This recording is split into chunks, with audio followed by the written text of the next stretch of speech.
স্বপ্ন ছুঁয়ে তো।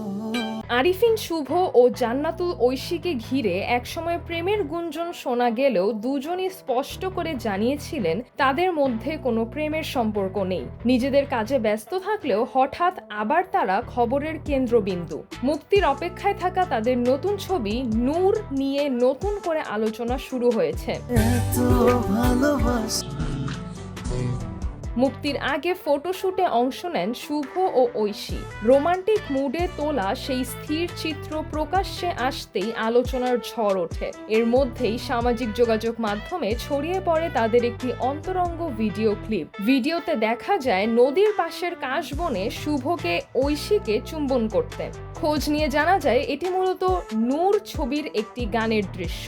এখনও ছবির কোনো গান আনুষ্ঠানিকভাবে প্রকাশ না পেলেও অজ্ঞাত ব্যক্তি ভিডিওর অংশবিশেষ ফাঁস করে দেয়, যা ছড়িয়ে পড়ার পর নতুন করে বিতর্ক তৈরি হয়েছে। রায়হান রাফি পরিচালিত নূর প্রেক্ষাগৃহ নয়, মুক্তি পাবে ওটিটিতে। তবে মুক্তির তারিখ এখনও ঘোষণা করা হয়নি। এদিকে আরিফিন শুভ ব্যস্ত রয়েছেন সাইফ চন্দনের নতুন সিনেমার শুটিংয়ে। ছবির নাম প্রকাশ না হলেও সূত্র বলছে মালিক বা শিকার এর যে কোনো একটি হতে পারে। এতে তার নায়িকা বিদ্যা সিনহা মিম।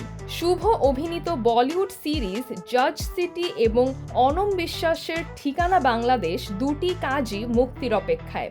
অন্যদিকে জান্নাতুল ঐশী সম্প্রতি শেষ করেছেন সোলজার ছবির শুটিং, যেখানে তার বিপরীতে আছেন শাকিব খান। ছবিটি পরিচালনা করেছেন সাকিব ফাহাদ। সিজরাতুল আভা, দৈনিক আওয়ার বাংলাদেশ।